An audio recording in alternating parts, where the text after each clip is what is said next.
You remember the joke I made at the end of the last cast, or one of the casts about how they have a new flavor coming out, and Kai Green might really like it.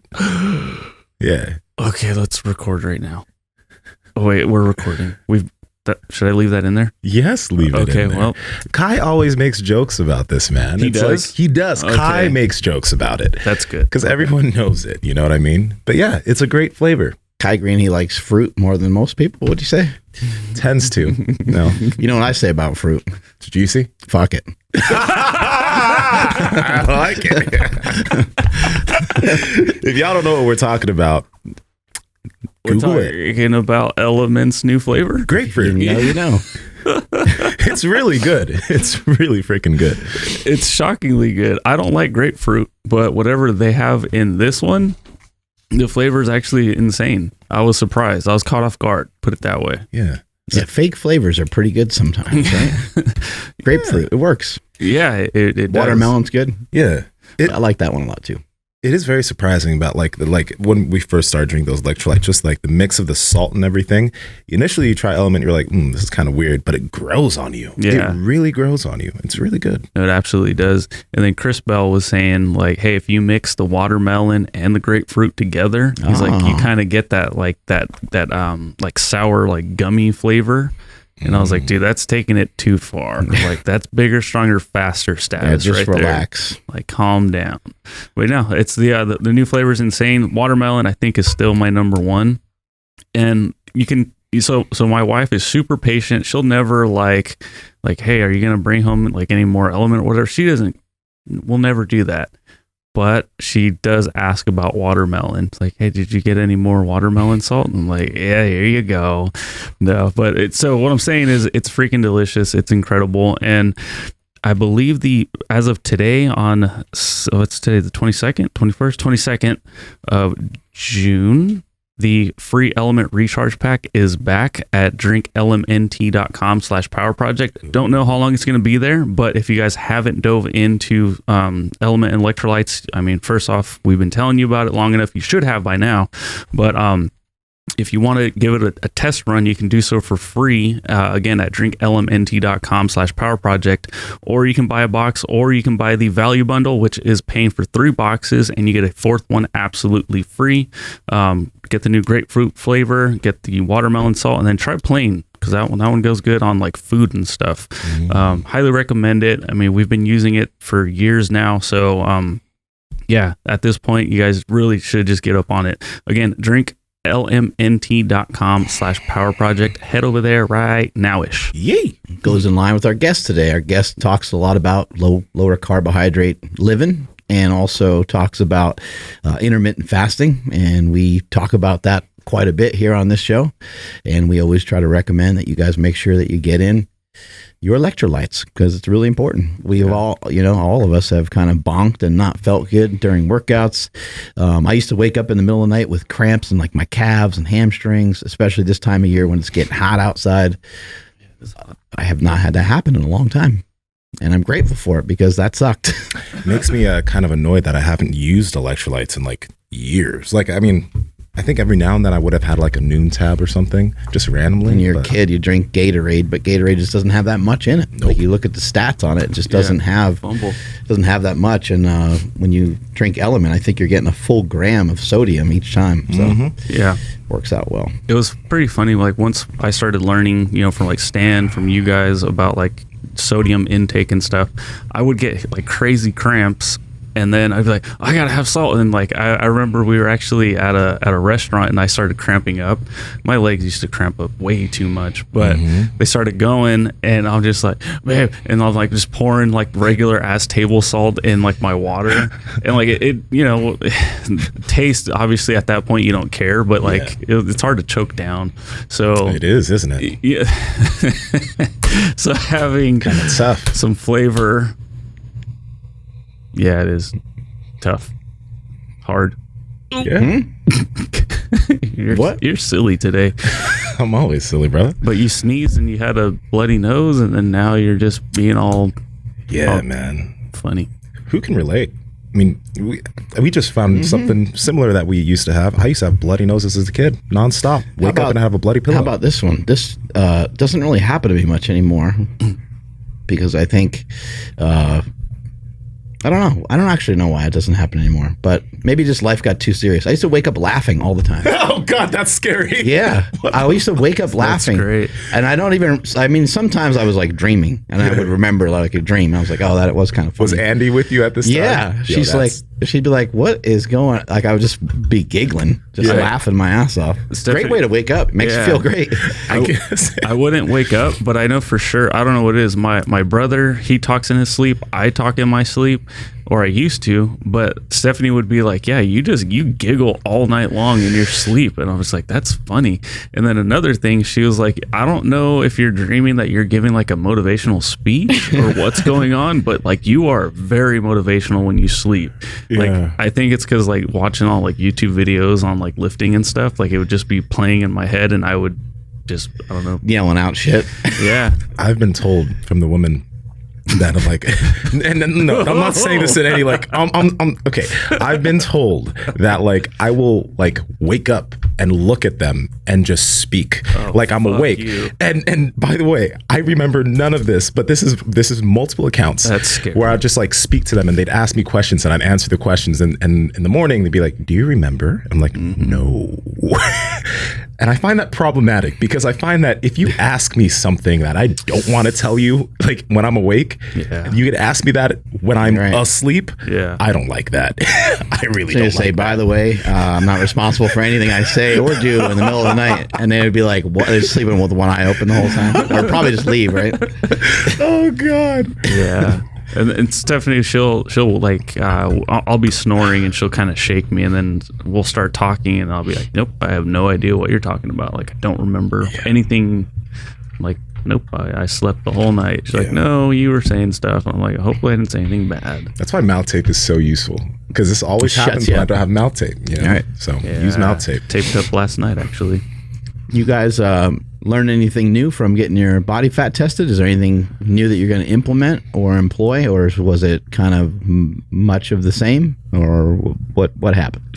For me, it's because I was actually having this conversation with Settlegate, and asked a similar question, and really it was just more eye-opening to see Ryan Soper get his body fat tested. Oh, yeah. And seeing that he actually had just a tiny bit more body fat on his body than I did, but he looks way more jacked. He looked like before we went, I was in the gym and then he was like, kind of had his shirt off and I was just like, yeah, dude, my goal is to look more like you because like you're comfortable, you have abs, you look great. And he's just like, yeah, like, thanks. But he's like, I think I need to get leaner. We're all going to think that. Even if I did have that body, I would think that. You guys are like same height and probably similar weight, right? I think he's probably weighs a little bit more, but what it comes down to is he just has more muscle. He's been lifting longer. He's been doing it, powerlifting, lifting a lot more weights, a lot longer. So seeing that, and then also learning about my resting metabolic rate, all of this, I would focus just on my body fat percentage or like trying to keep my body fat down, not really worrying about intaking too many calories I would only focus on taking in too many calories.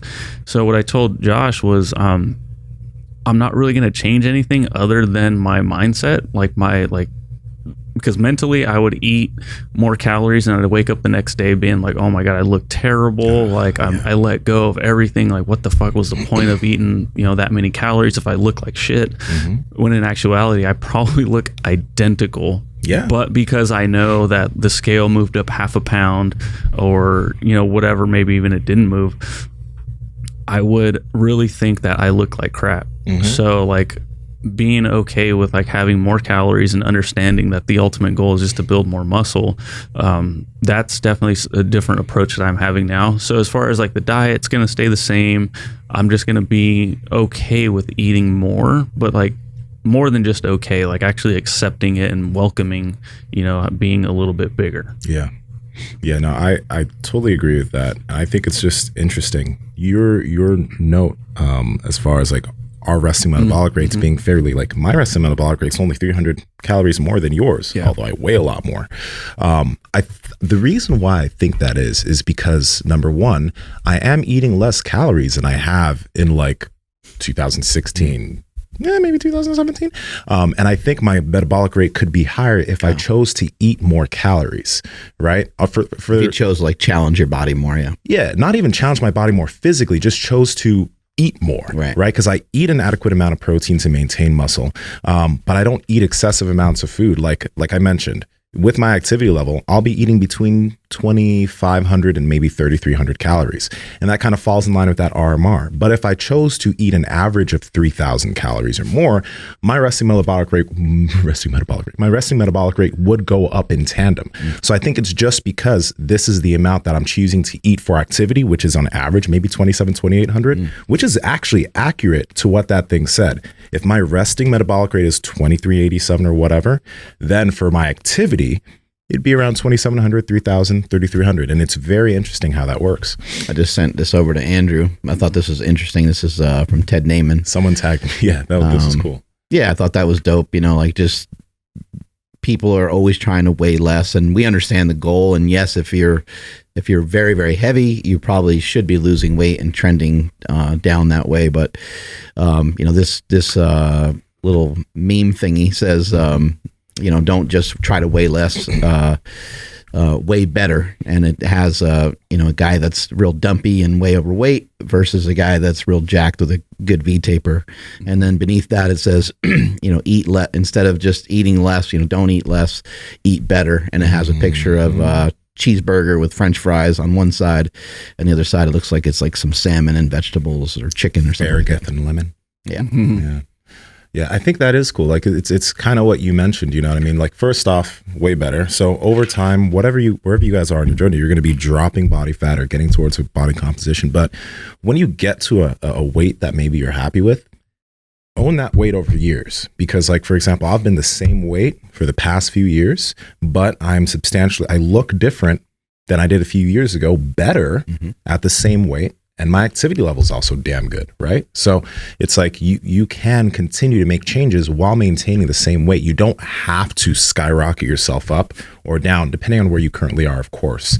There are going to be times for that. But yeah, you can totally have a recomp at the same weight. And another big advantage of that is with your training, like not too many things have to change. I know for you, jiu-jitsu's been a change, but you started it 5 years ago or something like that, right? Yeah, 5.5 years ago. Yeah, you started a while back. So it's not really a change any longer. It's just part of your day-to-day. But the point here is that like because we don't necessarily need to hone in and focus on growing or getting stronger. You just need to be consistent, and being consistent, you will hypertrophy the muscles. You do need to stimulate them, but you don't need to go in there and totally crush yourself. You don't need to annihilate yourself. I think a good marker is that you should feel pretty good every day. I think when you leave the gym, for the most part, in general, I think you should feel better than you did when you walked in, rather than feeling way worse. Now, if we're talking about you trying to compete and get on this bodybuilding stage, or if you're trying to power lift, there might be some reasons and there might be some times where you want to push a little harder. And I think a lot of times that's even just more from a mental side of things than a physical, because physically, I think that you still might be further ahead if you can learn to pull back a little bit more. But from a mental perspective, I think it is important that we kind of go there every once in a while. Yeah, absolutely. You know what's really cool? We'll probably talk about this on another podcast. It's because we talked about this actually, but finding weaknesses in the gym. Had a new friend, Julian Baldi, in the gym, and he's like this crazy football dude that is really good at back extensions. Him and this other guy, Adon, they're like really strong at back extensions. The dude can back extension 275. And feels like it's going to rip your hamstrings off. Right? It does feel like it's going to rip your hamstrings off. So we were doing some single leg back extensions but like when I put 135 on, I was like, this is actually hard for me. Right. And this dude's just repping out 135 on the back extension like it's nothing. But me, I think I have a strong lower back. I was having difficulty. And I was thinking, if I can strengthen this, think about like pulling an arm bar or how strong these positions are going to be for me from doing back extensions. Right. So that's exciting. Well, you find something new that's a different type of challenge, right? Maybe you can squat 600 pounds for reps, but then you find out that when you go to do a lunge, you can't even really do a lunge without getting off balance every time. Right. And so you're going to find things that are maybe new and different and maybe stimulate you in a different way. And they're difficult in a different way. They're just maybe not the same old thing that you're used to doing all the time. Mm-hmm. Mm-hmm. But I was totally thinking about like, for that specific movement, how well it could like kind of go with like powerlifters. Like think about trying to maintain your deadlift positioning. A lot of people like do pause deadlifts or all that, or even squat positioning. If you're able to, if you are very strong at your squat and very strong at your deadlift, but then you do back extensions and you're weak, that's a hole. Like I feel like getting strong with that could massively help somebody maintain good positioning in either of those lifts. And it like, I don't know why I haven't really done those over the years. I mean, I know why, but like still I don't get why I really didn't. They're tough to do even with no weight. I mean, they're just kind of hard. Like do a couple sets of 20 or 25 and it blows you up quick. Mm-hmm. Or just do it with your arms out or a weight out in front of you or a weight behind your head. Like, shit, it gets to be really difficult. Were these guys doing it with the weight out in front of them, like barbell. Deadlifting it, or barbell? So they were using a barbell on the back, on the rogue back extension. Wow. And going all the way down and all the way up. Wow. And he's done that with 275, and Don has done it with 300. Damn. Yeah. Did you in your powerlifting career? Did you fuck with back extensions much? Not I know like you that. did like good mornings. No, I would do some back extensions, but I would usually deadlift them. I would have a barbell in front of me and I'd pick them up. So it'd be here. Yeah, and I would use like 185 pounds, and I would maybe do sets of 5, and I would try to hold it at the top. What I found though was that back extensions were really good for me, and the same thing was true with like any sort of sit up. Both of them were really good for me with weight and paused for some reason. I don't know why. I don't know, maybe because I just never did get into using that much weight on those exercises. But I remember when I would do sit-ups, I would just get on like a decline bench and I would hold, maybe like a 50-pound dumbbell or something like that on my chest. And I would find positions that kind of sucked and I would hold it. And I would do like 5 sets of 5. I would power lift it, really. I wouldn't sit there and do like 15 reps to try to like sculpt or whatever. I would just do lower rep ranges. And then same thing with a lot of back exercises, including the back attack, which we have in there. And then also so I would pause some of the back attack stuff, but I'd also do that with the 45-degree back raise. That back attack machine's very interesting. It's the one with all the red padding, right?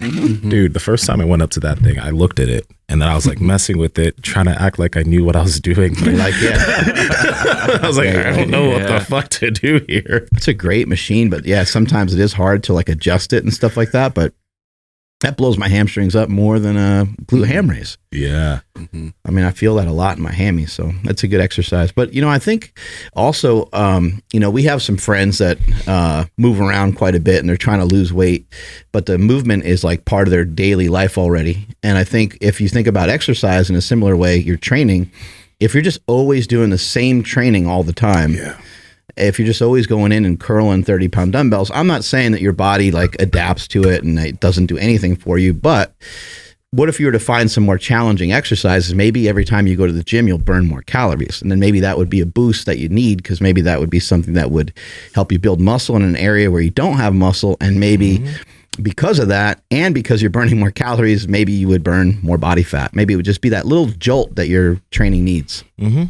feel like you should totally try and find movements that are just like you're not that great at, right? Like, for example, for me, for the Penlay row, I've been doing that movement for years. So I like doing it and I'm pretty damn good at it, but I feel like a movement like a back extension or finding some type of row that I'm fairly weak at is going to give me some type of different stimulus that allow me to really progress. Just like the, not just the bottoms up kettlebell carry, but the bottoms up kettlebell press. I'm really liking that because you really have to grip and balance, and it's so good overall for like shoulder stability. I think it's amazing for people that are hurt, people that are injured, because the grip that you have to have and the mobility that you have to have, it will be limiting. You won't be able to use that much weight. And so because you can't use that much weight, then it's a great rehab exercise. After a while, once you get strong and if you have a healthy shoulder, you'll be able to use a pretty good amount of weight. But I do think exercises that are limiting on what you can use weight-wise, I think are really a huge advantage if you've been lifting for a couple of years already. Yeah. I was surprised. I tried the bottoms up kettlebell carry. So right side pretty good, able to keep the kettlebell steady, Mm-hmm. and then on my left side it's just like whoa, like it just kept wanting to slip and punch me in the face. Yeah. I was like, oh shit. So on this side I kept cheating. I would bring it really close to my body Mm-hmm. just to kind of try to counterbalance, I guess. Yeah. That was fun. It was really hard though. So you're saying the kettlebell was moving around in your hand, like you couldn't keep the grip? Yeah, it was sliding. So like, I mean, I could like kind of like cheat it a little bit, but Yeah. like I literally like I used to have really good grip strength in both hands, but like I don't know, over the years my left side just got carpal tunnel, whatever. But like I can't clamp down as hard on this side now. So with this one, like the handle would literally like slide around. Yeah. It wasn't like it was locked in and I didn't have enough strength to keep it balanced. It just would, and it couldn't even get that far. Yeah. So it's man, yeah, it was like demoralizing. Like, oh shit, like I can't do it. You know, it was rough, but no, I mean, yeah, exactly what you guys are saying. It's something I suck at, so I can go super light and still get in like, or still be challenged. Did your son get you anything for Father's Day? You know what? He actually completely forgot that it was Father's Day. Really? Yeah, Wow. he didn't even know. Wow. Yeah, I was like, dude, really? Like you had one shot, you got one job. I got one day, and he just looked at me. It was just like, hey, I'm hungry. I'm like, Just probably pooped his Typical. pants and that's it, right? Pretty much. oh my god. I should have posted it, but Ooh. Okay. so Monumental dump. Father's Day, we all right, we're late all the time. Like it's just pre newborn. Late to what? Parties and stuff? Yeah. If, Oh, you're supposed to be, yeah. so I mean, if my family has something at 12, they know I'm going to show up between 1 and 2. Good. You know, like 1 o'clock is pretty early. So we had like breakfast with my parents at like scheduled for 10 a.m. I'm like, this is way doable. We're like, we're ready to go at like 9:20. And like, I look around, I'm like, oh shit, we're going to be on time. Like, you know, I'm even going to go to the bathroom so that way I don't have to hold it all the way there, you know, because like from Elk Grove to Woodland is like the way I drive is like 45 minutes sometimes. It's like half an hour though. I'm like, I'm going to take a leak. So by the time I come out, I hear, babe, help. I'm like, what what could possibly be going wrong? Dude, Aurelius shit so much. He was already in the car seat. We were ready to go. We were like packed and we were like 1 foot out the door, but I'm like, hey, let me go take a leak. Thank goodness I did, because if that happened on the road, oh my God. But it was, the shit went all the way from his back around to his front. Like it was up his armpit. And so of course it like those clothes are torched. The car seat was just ruined. It was ruined. It was completely full of shit. Why don't you put a plastic bag underneath, like on the car seat, to save it?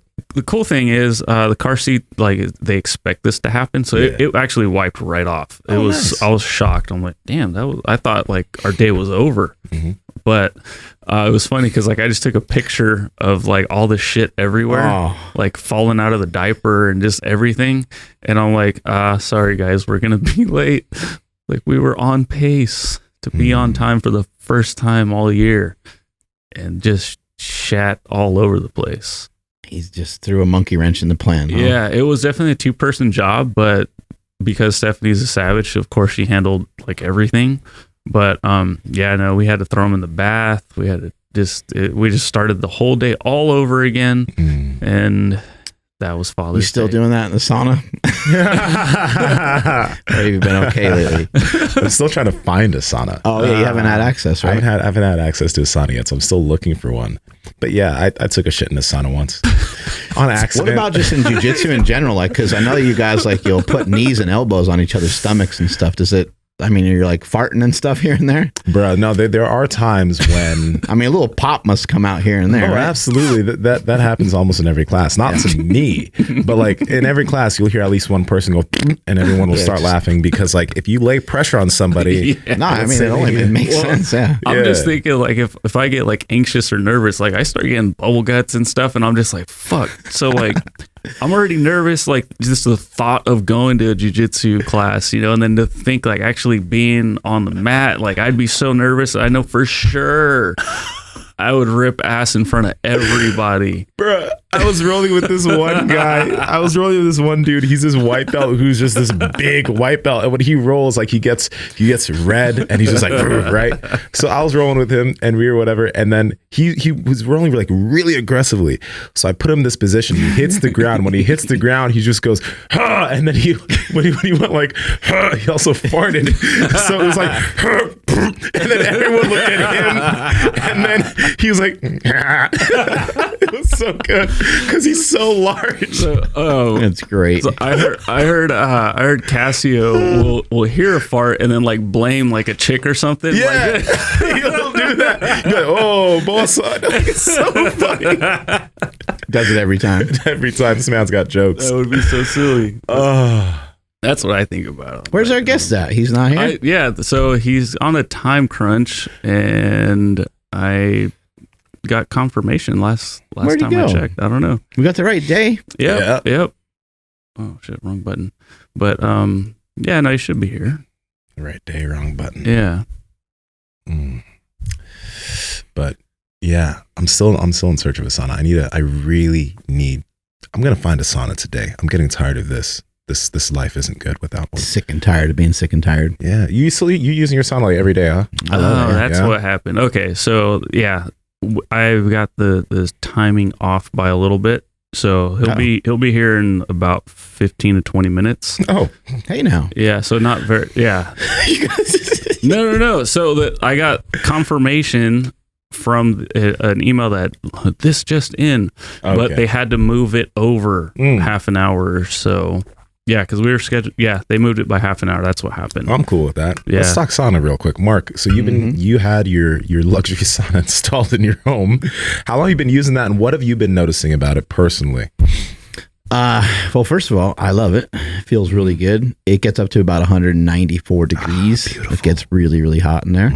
It has this kind of like rock thing that you can pour some water over, and it can get really kind of steamy in there, but it's really hard to breathe because it will get the temperature up closer to like 200. Ooh.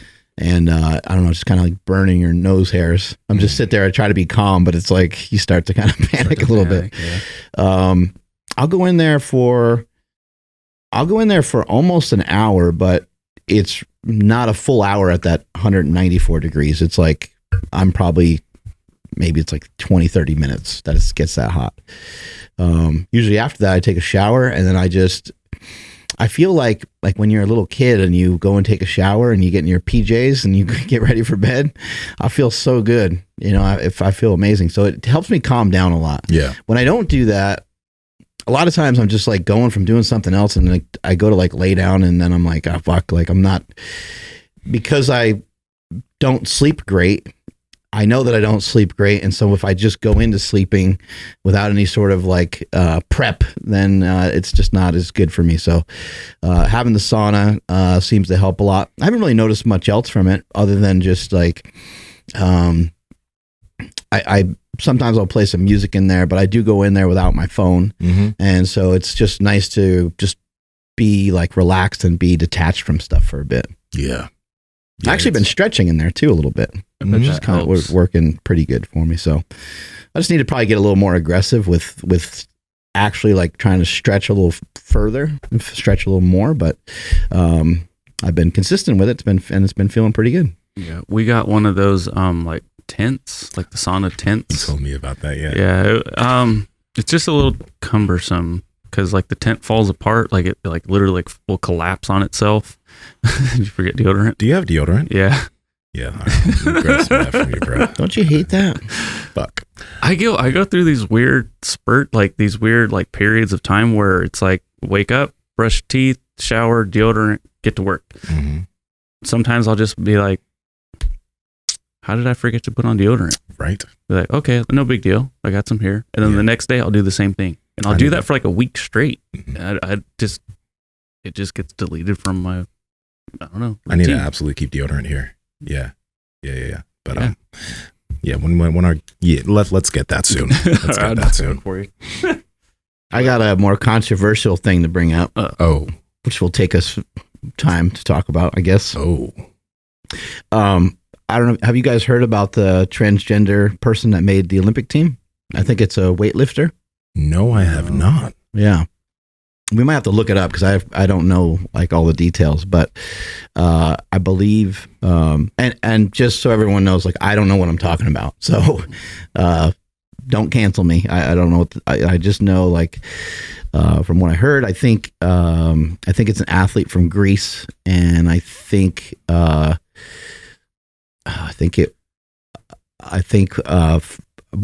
person was born a male, and I believe they're competing as a female. Yeah, that's it right there. Oh, okay. So Laurel, apparently from New Zealand. Oh, there you go, New Zealand. So yeah, I don't know what I'm talking about. Laurel Hubbard. Yeah. Just really interesting,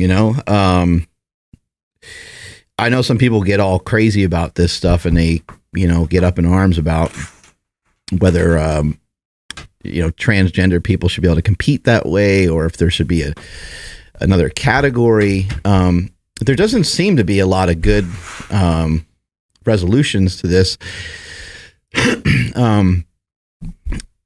I guess in some sports, it to me, it like just doesn't really make that big of a difference. But there would be other sports where I think it would be more problematic. If you are physically,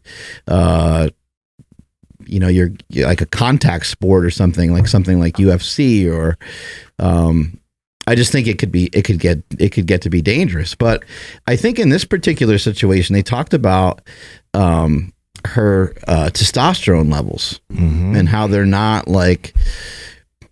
on par with like a man's and stuff like that. And so I was just like, man, this is really getting to be confusing, because the Olympics, it tests for testosterone. So now it's like, I guess the males can be in this range and the female, it's just, I don't know. The whole thing gets to be, it brings up just a lot of questions, I guess. And for me personally, I mean, I don't care. I think people should be able to do what they want to do. However, it sometimes can impede upon what someone else is trying to do. So if I heard Simon Sinek talk about this before, he's a great speaker. He mentioned how he was in line to get a bagel one time at a convention, and how he cut the line. He said, "Excuse me," and he grabbed a bagel, and no one cared. He just kind of went around everybody, because there's a lot of people there, and he was going to speak and stuff. So he just kind of said, "Excuse me," popped in, grabbed the bagel. He said no one even barely saw him. But his whole point was, if he would have taken the last bagel, that would have been a problem, because it would have taken away something from someone else. So I think sometimes in this situation, I think people are thinking it might take a spot away from somebody that could otherwise, have an Olympic, they could be an Olympic hopeful, which can be like a life-altering thing. I mean, people train their whole lives for that, and then to have somebody else come in and take it from you. I actually personally, my own opinion is like, I don't really care what people do or how they do it. I would just say get better. Like if your concern is about someone beating you, then I would say get better. Also, in the nature of sport, and again, I'm not talking about contact sports, because that's just gets to be a little bit different ball game, But I would say that, like, let's just say that it's racing. You're doing 100 meters, right? Is your goal to do better than you've ever done before, or is your goal to beat the next person next to you? Each person can determine what that means to them. To me, all I care about is getting better. So if the person next to me is exponentially better for any reason in particular, if that raises me up, I'm good. I'm into it. But not everyone has that mindset. Some people are like first or nothing, that's all they can kind of think of. So everyone's different. Everyone's entitled to their opinion and how they feel about it, I guess. Man, it's tough, because I get what you're saying about, it doesn't really matter. Just do better than what you did, last time, whatever. But for some of these athletes, like getting a medal, it could set them up financially for life even. It's a little bit more than, hitting a PR on the platform. This is their life, and it's tough. It's tough. Well, either way, it's their life, even if you are just trying to, because people. But I understand your point. It could be career. It could be a career. Right? Yeah. The only realm of sponsorships and shit. The only realm of sports that this is going to massively shift in effect, if this happens more, is women's sports. Because like apparently there's been some research done, like even with testosterone treatment for transgender athletes, men transitioning to being women, like the loss of lean body mass and muscle is only like 5%. So you've gone your whole life building muscle, having potentially higher bone density, and then you transition, you lose a little bit of that, but you don't lose all of that, right? And this, like, she is going to be competing the 87 kilograms, super heavy. She's a medal contender. She is a medal contender, right? I mean, again, a woman transitioning to be a man, trying to go into male track and field and male weightlifting, like, let's just be real. Like, I'm not saying, like, there are a lot of strong women out there, but compared to the elite of male power athletes, it's going based off of history and what has happened for years and years. Men are faster and stronger than women at the upper echelon. Yeah, at the upper echelon of it. And the Olympics is the upper echelon, but now you have like a man transitioning. That just makes this whole thing rough, because again, it's going to affect women's sports massively. And you think about some of the things that on the collegiate level, which they've done to try to even things out for women, to have like an equal representation of female sports and female scholarships to equal out, what they do for the men. Now, yeah, like you're saying, like that can get compromised. I don't know. I there's a part of me that's like too old to even like understand anything that's going on nowadays. But there's another part of me that says, you know what? I bet you that this has been happening for years and no one's really known about it. Does every single Olympic athlete that's ever competed, does everyone know exactly their origin and where they actually, what country they actually came from? Or has there been cheating going on with people taking, performance enhancing drugs? Have there been people that lied about their sex? I'm sure like a lot of shit like that has gone down over the years, many times over. So I don't know. Sometimes it's just like, put your hands up. Like, I'm not sure. It's tough because you don't want to be insensitive, to be like, whatever your birth certificate says, that's what because I mean, like I say, you just don't want to be insensitive to that. Yeah. But then you also, don't want to just be like, all right, we're just going to get rid of all the gender divisions. Just be like, we're Olympic lifting. Let's see who lifts the most, period. I think some people were proposing that there was a separate category, but I'm like, I don't. Yeah. Then there are two separate categories for people that went one way versus the other people that went the other way. Yeah. Like, I don't know. That's tricky. Damn, no, like yeah. This is gonna go. Like I've already seen articles of like female athletes in college, high school being pissed, like because there were apparently some men who transitioned to being women in track, and they just smoked these girls. Yeah. Smoked them, and the female athletes were pissed. And I mean, maybe that'll. If I was a female athlete, I'd be like, yeah, I want to beat him, but also like, get out of my category. That's how I would feel. Right. I'm just saying, that's how I would feel. So that's just a toughie. This is going to be interesting next few years. It's gonna be it is similar to, somebody, somebody just they're at a huge advantage, they're at a huge advantage. I mean, there's not, I think that's pretty clear. I think that what was talked about on Joe Rogan more recently, he had a guest on, Carol Hoven, I believe her name was. She talked a lot about testosterone. They started kind of getting into talking about like transgender and different things like that. And there's a lot of really I would say go and listen to that. There's a lot of really good information in there. And there's a lot of stuff that maybe you just never even thought about before when it comes to, people transitioning and people using hormones and even like what testosterone does. I think that even just like what testosterone does, I don't think is talked about enough. It can make you more aggressive. It can help you to build more muscle mass. It can help leave you more in an anabolic state. And if you were that way for 20 plus years of your life, you could see how that could be an advantage. I remember when I was a kid and I was competing in powerlifting, they would have like drug free and they would have drug free and lifetime drug free. And I was like, what's lifetime drug free?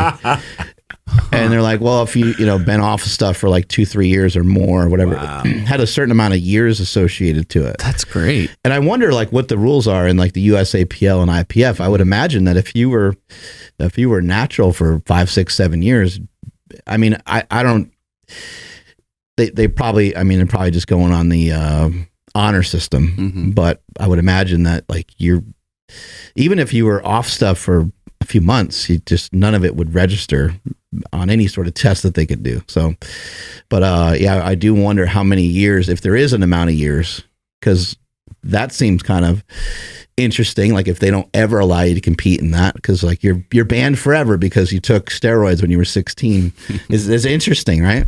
Yeah, absolutely. Is it silly to compare, the transgender situation that's going on with the Olympics with somebody, say like they're 20 years old and they identify as like a 12-year-old and they go play Pop Warner and they just start wrecking people? I think it's a little similar. Yeah, you're bigger and stronger. Because I mean, that just, to me, when I put it that way, it sounds like I'm diminishing it. I know we talked about this the other day, but like, I don't know. To me, it can be like that crazy of an advantage to be like, here's this. And Nsima's thinking about going to play running back. That's what I'm saying. Local. So what I'm getting at is Nsima still has some eligibility. The Woodland Raiders. Andrew, there's a photo I need you to pull up. What's the Pioneer? Where he coached? Oh yeah, Pioneer. Fuck. You know what's funny, dude? So when I watched Bigger, Stronger, Faster, and I seen you coaching at Pioneer, because I didn't go to Pioneer, I went to Woodland High. When I first saw that, I was just like, that's strange. I wonder how many Pioneers there are in the world, because it didn't even hit me that you guys were in Woodland. Right. And it was funny. I didn't even make the connection till later, but I just thought it was crazy. Yeah, because Pioneer was kind of a new school, right? Yeah. That was an interesting thing being part of that. But we demolished everybody, by the way. Yeah. Because of what you just said, because we played against other schools that were just starting up as high schools, and we were about a year ahead of most of the teams in our league, like Indercom and a couple other schools like that. And the schools were way smaller. So our Pioneer High School was on track to be not to be really big, was to be pretty big for this area. And our players were like a year and a half older usually. The school had, rather than having 300 kids, they had like 900 kids, stuff like that. Pull this up, please. Oh, I'll try. Please keep going. I mean, did you text? I sent you the link. Oh, okay. Is this? Hold on. We lost them. There's this photo I saw years ago. I think I saw like last year. Please keep going with the story. Hold on. It's going to take me a second to pull it up. Oh. You'll figure it out. There's this rugby player. Her name is Hannah Mounsey. She's 6'3". Holy fuck. 250. And there's this photo of her because she's competing rugby against other women. And there's this photo I saw as I was learning about her, and Andrew's gonna pull it up. But jeez. Look at her! Holy shit! Look at these little women just grabbing this giant. It looks photoshopped, yeah. It looks like they're in horror, They're like, oh my god! So like, I'm not even familiar. What sport did you say this was? I think this is rugby. Oh, okay. This is women's rugby. So it's funny. I'm just pretending right now, but it looks like that's like a full size like volleyball, but like in her hands, it was just like the size of a softball. I'm sorry, bruh. You're gonna tell me that because your test is lower, that's cool, right? Is that okay? Jesus Christ! I don't know. Oh man, but yeah. Oh god, that's a deep cut. How did you find this? This one, I had to find this photo because like you type in Hannah Mounsey on Google, you can't find that photo anymore. So I had to go into articles. But so is that person born a man? Born a man, transitioned to being a woman, did the hormone therapy, but still 6'3", 250. Yeah, right. Right. Like I'm telling you, man, like, it's hard, but that's right. You can't get rid of that type of advantage. And the interesting thing, and we know men that are fucking beasts that have low testosterone levels. My test is 650. Yeah, but we know men that are absolute beasts that have low testosterone levels. This is Hannah Mountsie. Yeah, looks. Fuck, I don't want to. I can't. No. I'm not gonna be mean. Yeah, but no, like there's nothing wrong, with like if you feel as if you're a woman and you transition, there's nothing wrong with that. But what again, it's a sport, man. Like. She's a beast. Yeah. Like physically, I'm not saying like physically, she's like, so you can't get rid of those intangibles. She looks like an Avenger. Okay. Yeah. Yeah. She looks jacked. Yeah. It just brings up a lot of questions. Cause like, then, what do those people do? What do you have transgender people do? And it's like, I don't know. Like, it kind of reminds me of like situations that we have here in the United States that are hard to figure out what to do with homeless people. Like they try to build homes sometimes for homeless people. And then sometimes it turns out that some of the homeless people don't even care to have a home. Mm-hmm. Yeah. The girl's just like trying to hang on for dear life. Yeah. That's tough. Bruh. But I mean, like, that's some interesting times. Okay, yeah. This statement in and of itself is going to make people say, "Oh, you can't say that." But what if LeBron James just one day was like, you know what? I'm going to the WNBA. That this is what I identify as. I've actually felt this way all my life. I'm going to go through therapy, and then I'm going to play in the WNBA.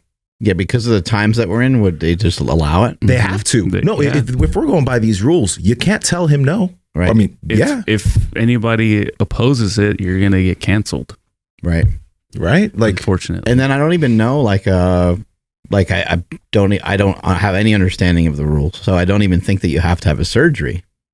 No, you don't have to have surgery. You just have to have hormone therapy, right? For a substantial amount of time to bring your levels down and to. It seems pretty black and white to me, it seems pretty black and white to me. But at the same time, I think that the time that we're in, I think that people are just trying to like, all right, well, let's just fucking see what happens. In this case, this person, and I think in many cases so far, it doesn't appear that the athletes have been that great yet, though, right? Just wait, though. Right. In the high school level, you've seen some athletes just wrecking. Right. So just wait. Here we go. Yo. Right. Great to have you on the show today. I was just listening to your rap, Mark. It was awesome. Oh, awesome. Shit. Cool. Nice. You found it buried on the internet somewhere. That's great. Yeah, we like to have. You'll never live that down. We like to have fun over here. First thing we got to kind of kick off here is, we know your background with kind of the lower carb type of stuff, keto type of stuff. I know keto is like a weird word nowadays, but we also know that you're into some intermittent fasting and things like that. But I think kind of kick things off, we talk quite a bit on this show about calories and whether people should count them or whether they shouldn't. What are some of your thoughts on calories? Because it seems like your approach is maybe a little bit more towards food choices, like just make good food choices, and then we don't really have to worry too much about counting. But it does look like you're not a denier of calories as well, right? Definitely not a denier of calories. It's more about the way we think about them, though. And, trying to think of our bodies as a machine that burn 1-to-1 with calories all exactly the same way can get us a long way. We see a lot of people make incredible progress and get amazing results with that approach. But the more holistic approach to all of this is definitely useful. I know that you guys talk about intermittent fasting as well, and I see that is maybe even more important in some ways than food choice. The choice to engage the undereating and catabolic part of all of this, and also have a bit of fun with the overeating and overfeeding side of this. I think it's more about cycling those two back and forth, and also focusing more on, partitioning your macros for post-workout in a certain way. And most people tend to think of this one-size-fits-all top-down approach to all of this, but I think when you focus more on philosophies, principles, and kind of then you look at your daily practices and see if those align, you can better adapt if you build that compass instead of just following dogma all the time. Because dogma works for a while until it doesn't. Why the cycling of calories? What would be the advantage there? And I've heard you guys talk about this, trying to just cut calories all in exactly the same way makes me very, very hungry. Makes a lot of people extremely hungry. And you can, torpedo your metabolism to a degree if you take that approach. But once again, if you try to partition your macronutrients first, like focusing on protein and then scaling fat a little bit, and then depending on your goals, also scaling those carbs mostly down for a phase, you can get incredible results without the mental work that it takes of trying to just undereat for weeks and weeks on end. Because you don't want to lose your libido, you don't want to lose your personality and who you are, you don't want to lose your entire lifestyle. And I think if you approach this more in the looking at this as cycles that your body needs to go from one side to the other to get good results and also to enjoy, you can have a lot more fun with this and also, keep your results too. It's not necessarily going to be single digit body fat all the time if you're not counting and if you're not extremely focused, but you can stay in a much more reasonable range, I think, if you practice some intermittent fasting and then you focus, for the most part, on whole, real foods. And, the name of my podcast is Fat Burning Man, but a lot of people assume that I'm super keto and all into it. And I don't like that word. It's not even a real word to begin with. And, if you're going to practice the strict ketogenic approach to things, you really need to do your homework and know what you're doing. And the way that keto and paleo and a lot of other terms are just slapped onto things, it allows people to think that they're doing something that they're not, because they let the marketers put the work in first. Let me ask you, for what you've done over the years, was there a time that at what time did you maybe decide to count calories or do any of that stuff? Or did you ever do that? Or have you just been going based off of food principles and eating whole foods? Because for me personally, I don't count anymore. I haven't counted for years. I just focus on eating whole foods, and that kind of dictates my appetite. I'm more in tune with that, and I can maintain or gain or lose fairly easily with that sense. But how about you? What was your journey in terms of all of that? I think you need a bit of both, right? You're able to eyeball your food now and have an intuitive approach because you built the skills to be able to look at a bit of rice or a potato or a hunk of meat and be like, I know roughly what the macros are in this, right? I know if I'm checking the box in my micronutrients for the day as well. And it's important to put that legwork in at the beginning, but the obsessive part of calorie counting isn't where it's at. I think counting macros, it's weird how people always talk about counting calories, but they rarely talk about counting macros in the same way. But once you start spreading it out a little bit and you start so number one, yes, I think you do need to count for a time until you build those skills so that you can eyeball it. And then once you can eyeball it, you can take that more intuitive approach. But also, programming is a real thing, and you need to stick to your goals too. And it's interesting how some people can kind of imagine themselves on stage 2 months from now and intuitively get there, almost like magic. And other people are super regimented and need to be really strict with the way that they approach it. And it's important to recognize which personality type you are. It's like, why are you doing this to begin with? Is this to fulfill all of your life goals? Is it just to look good on stage? Are you letting it ruin the rest of your life by obsessing about every little thing? These are real questions that we should ask ourselves all the time, not just once, not just every once in a while, but really ask ourselves, why are we doing this? And if we're making ourselves too miserable, maybe there's a better way of going about it. What kind of foods do you eat to keep yourself from getting too miserable? I love that question. Well, thankfully, I married very well, and my wife Allison is very into food. Good. Also, and so that's kind of how we got our start with making all sorts of fun, real foods on our blog. And when Instagram was still just like pictures of food, that's like how far back we go. Long predates the butt pictures and all the rest of it.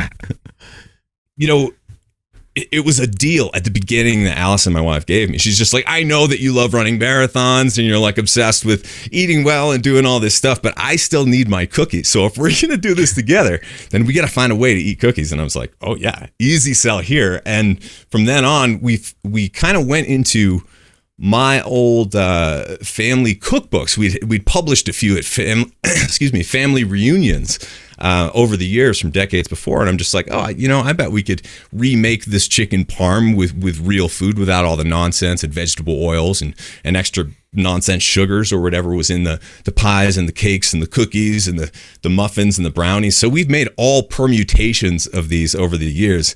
In fact, we just had banana pancakes last night where we didn't use traditional flour. Not that I'm totally against, sourdoughs and fermented grains and things like that, but we really see the desserts as kind of a food group to a degree. I mean, like, you still have to be moderate, and you can't take it to extreme levels and still get great results. But you can definitely if you make your desserts at home, you can have so much more fun with it than you can if you just go and get one of those Costco ice cream cakes for someone's birthday or other garbage from a restaurant or where you're getting fast food. If you make it at home, you know exactly what's in it. You can pump up the protein, throw some collagen in there, some weird supplements if you want to. You can, bump up the fiber to make sure that it's lower glycemic if you want to.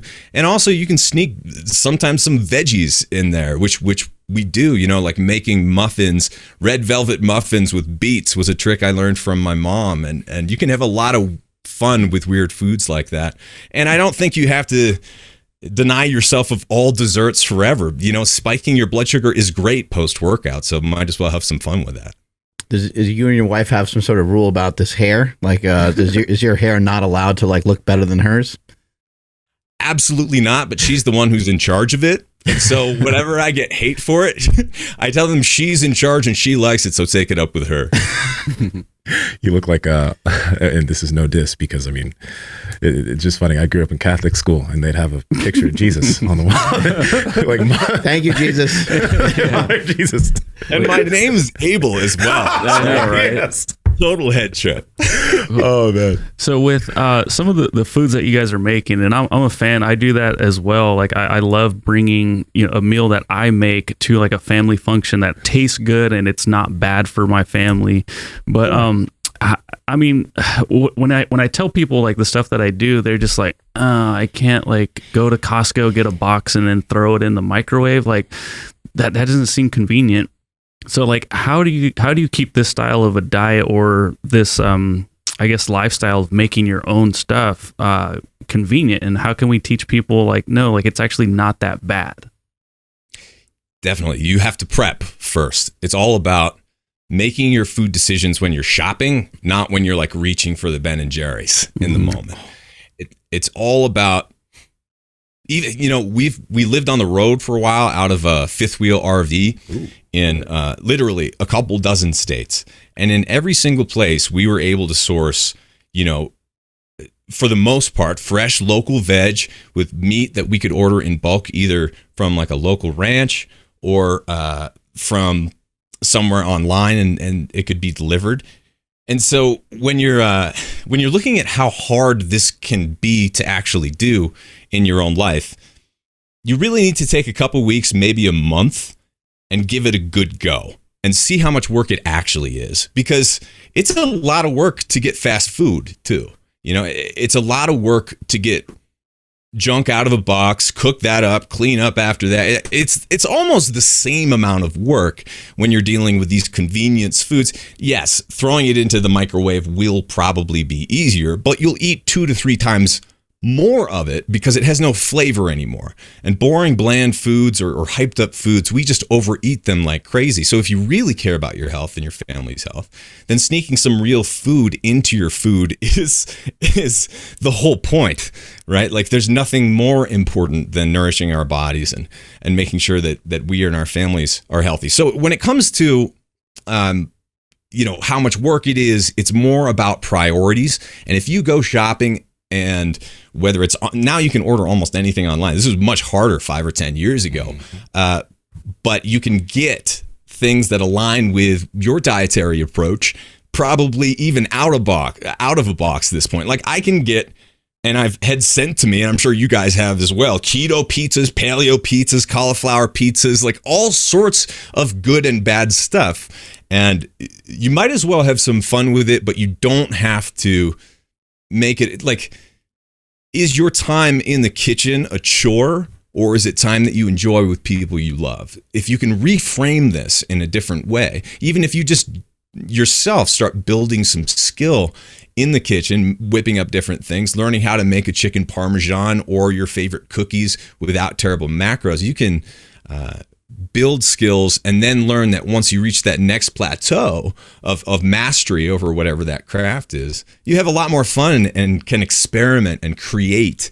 And it's not the chore you thought it was. But if your vision of food is just like taking boxes and throwing them into the microwave, then I would challenge you to look at food as much more than that.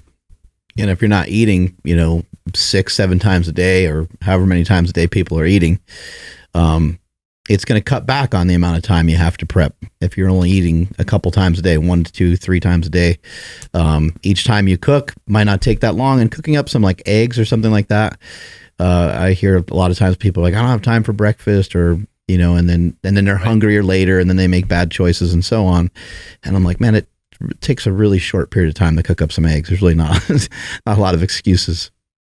Absolutely. And it's one of those things where if you do have the excuses, you're getting in your own way. It's just obvious at some point. Whipping up eggs, I think, is a perfect example of that. Let me ask this. What do you think are some of like the top 3 or 5 culprits of food that maybe you'd stay away from? I know you mentioned some things about vegetable oils. You mentioned flour. So like, what are common things that people buy that maybe they can replace with something else that you would deem a bit better? Yeah, I would start there with the low quality of most fats.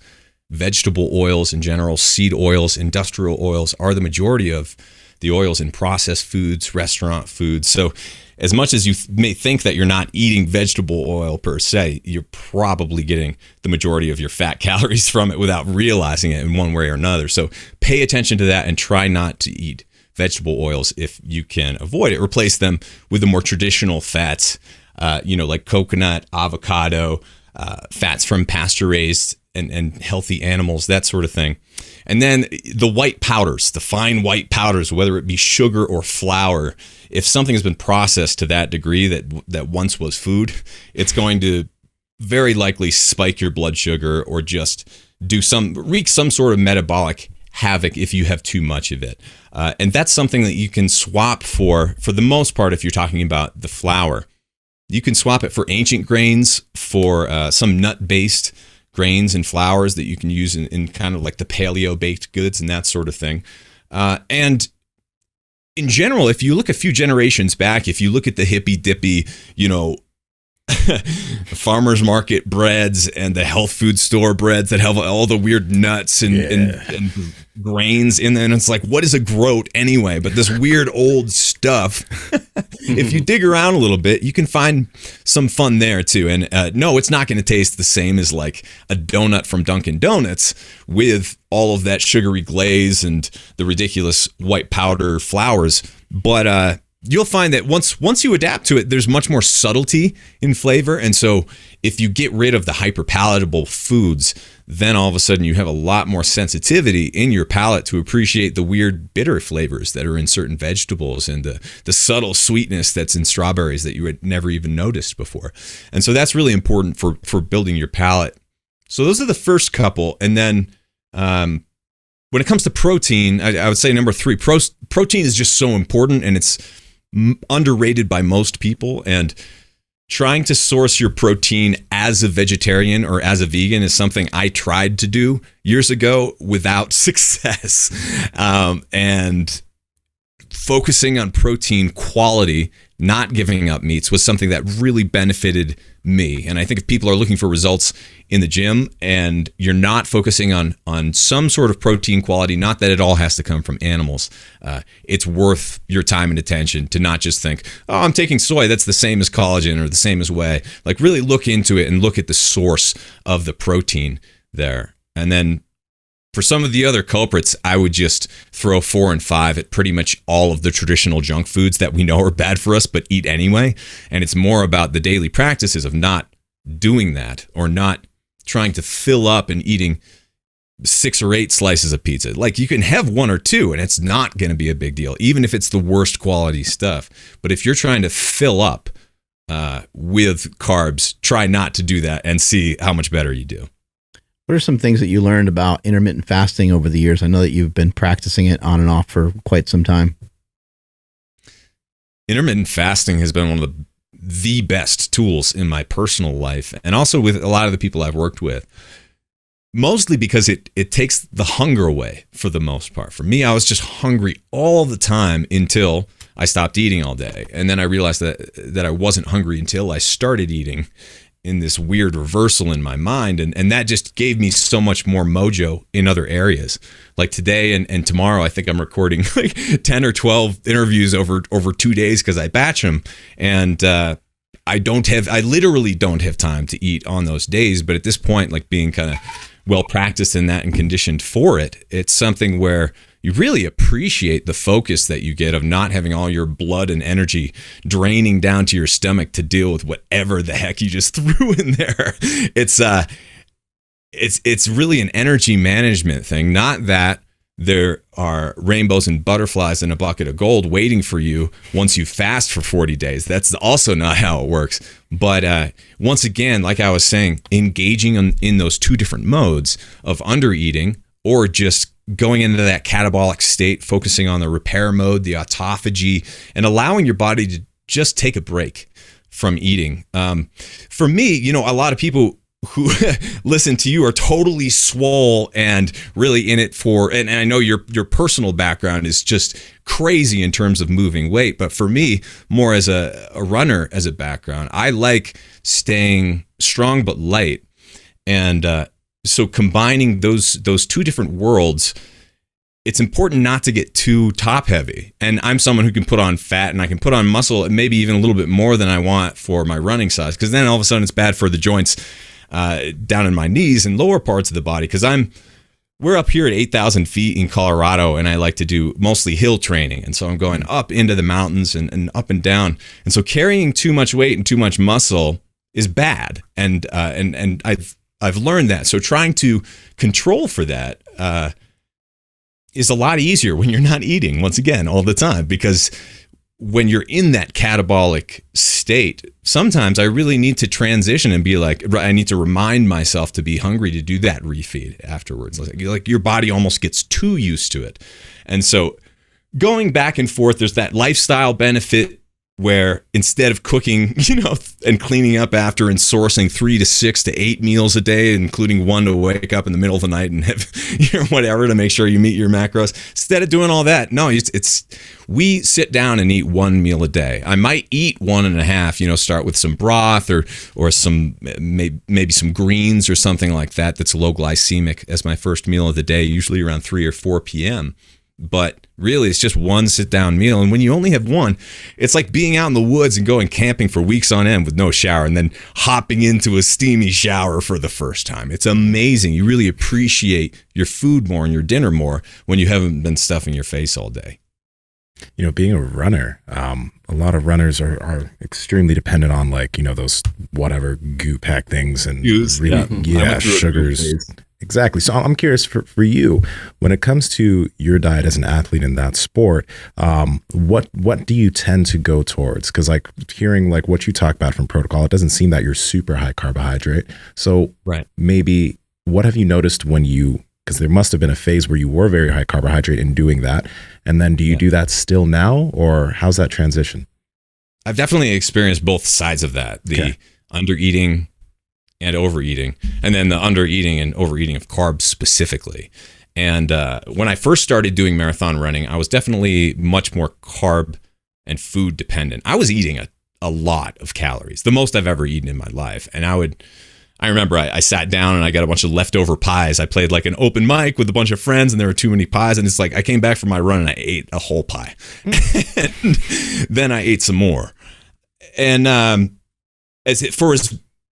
for as much as that gave me some sort of feeling like a man feeling, which it does. We have to grow up and kind of get beyond that. And so for a while there, I ran a few marathons and did not refuel afterwards. I did not eat enough food, but I was still kind of carb based. And so I got sick for 3 days, a good week after each of those. And I could tell that something was off. And so what really seemed to work for me was building that gear of intermittent fasting and then trying to get most of the carbs out and save them for post-workout. And once I did that, then I found that I had more energy before I would bonk because I didn't need to suck on goose, and I wasn't really fueling mostly with carbs, and I was saving them though for post-workout. I would refuel with a fair, over 100, maybe sometimes 200 grams of carbs like in the post-workout window. And once I started doing that, then my hormones got better, my results got better. But when I totally dialed down the carbs and when I dialed down the food too much, then my performance certainly took a hit, and my head took a hit too. Like I didn't spiritually and mentally feel like the same man at all. When your libido goes, you're like, what is this all even for? It's kind of a weird feeling. So if you overtrain or you undereat and you're in that state, it's really important to be honest with yourself and see, how do I get out of this? And it's not always going to be 500 grams of carbs straight up, but a lot of times it's about being more honest with where you're at. So once again, if you don't count for too long and you're like, I got this, everything's fine, but it's actually not fine, then you've got to start counting again. Then not that you have to count every single calorie, but you need to start dialing it in again, maybe adapt. When you say your hormones got better, what do you mean? I would say energy. If I'm under eating or overtraining, then the energy goes.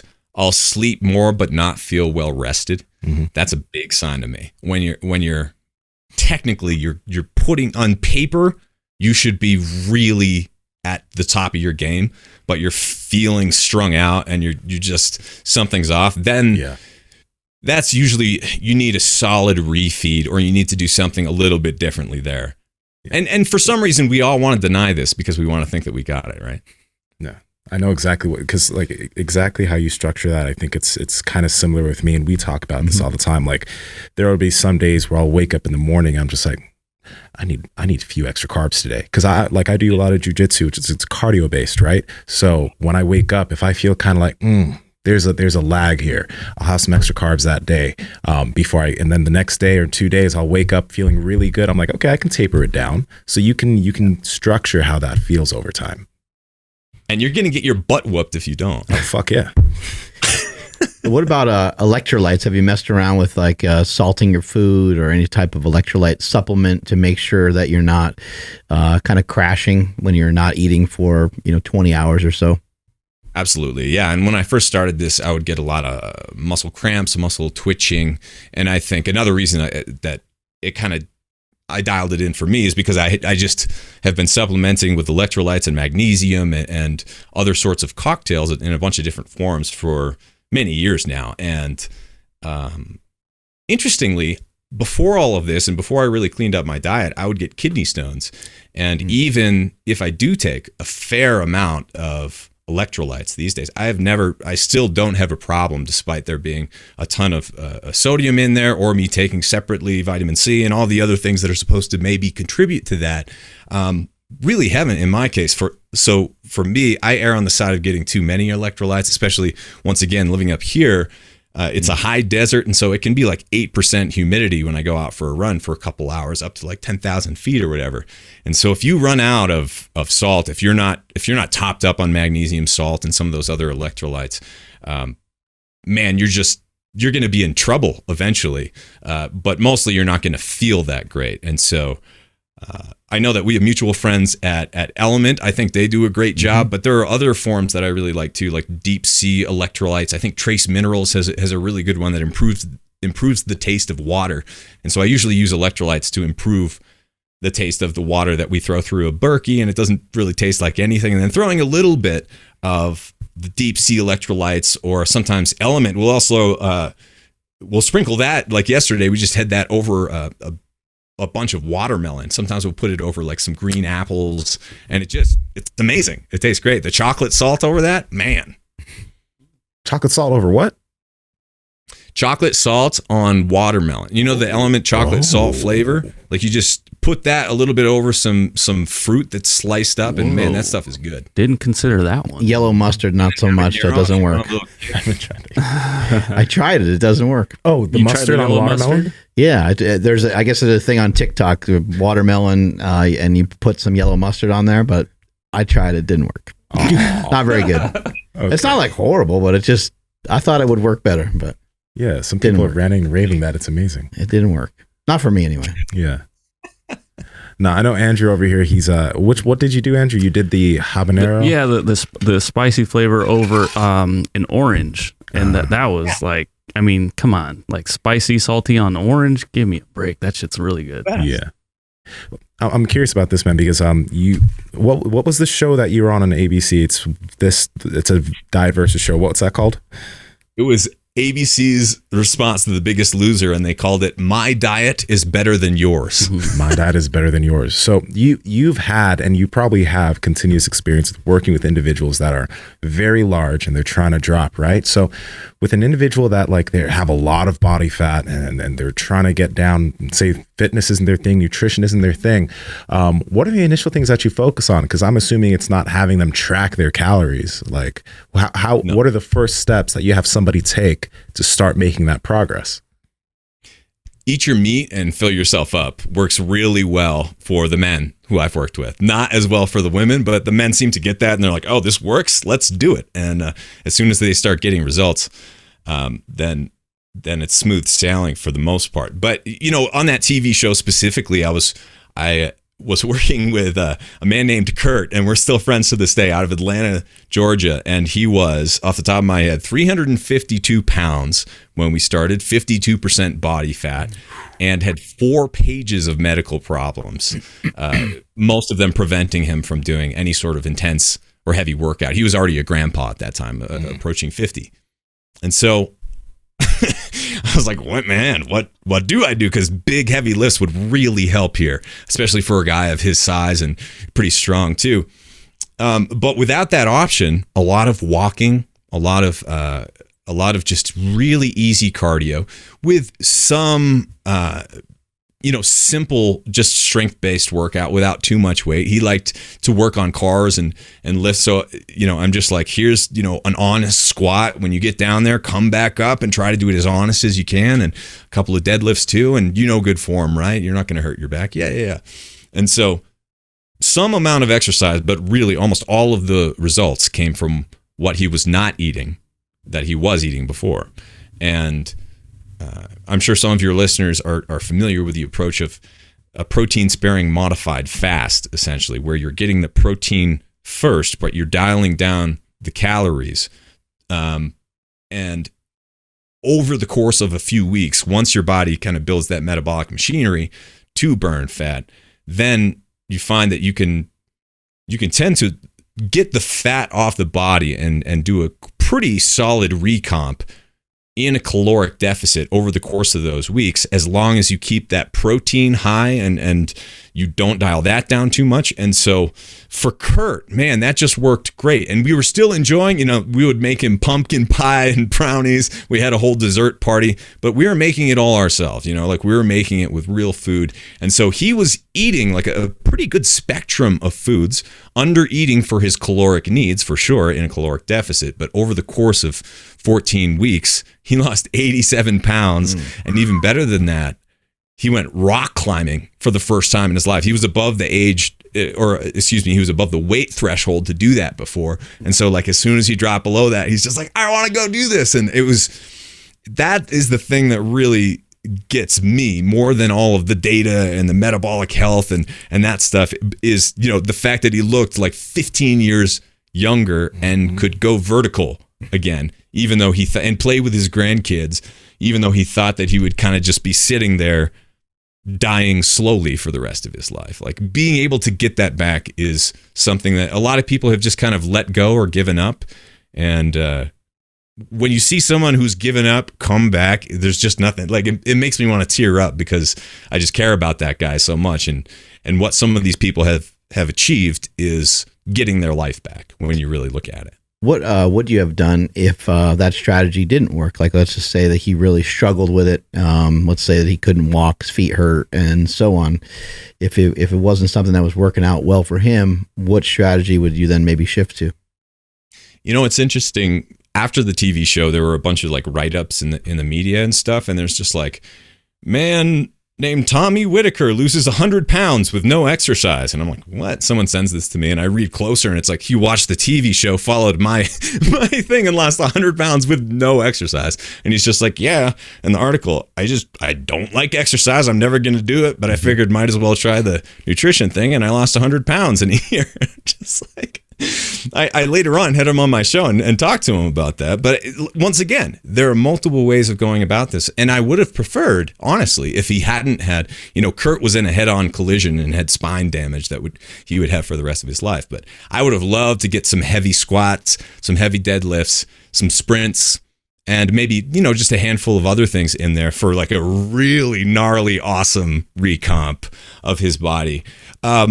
But not everyone needs that. Not everyone has the energy or the goals that line up with that approach. But for some people, that's what I would have done differently if it were, say, a woman or a female body that weren't responding to that same sort of approach. Sometimes you have to try something different. Another team on the show did have good results in terms of losing body weight, but not as good of results in terms of losing body fat by just dialing down the calories and running a lot. She was younger, in her, I think, about 30 years old, and kind of took that approach of running a lot, eating a very small amount, very light, kind of the chicken and broccoli approach. And you can get great results, at least temporarily, that way too. And I think it's important to recognize that different people will respond in different ways and enjoy it more or less with these different approaches. And I've worked with several people who got down to single digit body fat, one of them down to like 3.5% body fat. And he's done it in multiple ways.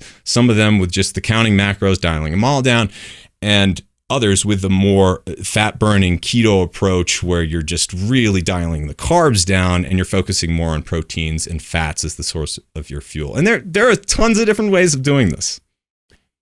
I'm curious because you mentioned like the two different approaches, like the approach that you said works a lot for men. A lot of men you work with just eat a lot of protein, right? And they get behind that. So what have you noticed? What have you noticed in the trend with the women that you work with? Like, I'm guessing some of them are down for that, but the ones that are like, I don't want to eat that much meat. How do you kind of like, what shift do you make there? Well, there's nothing wrong with eating veggies either. Yeah.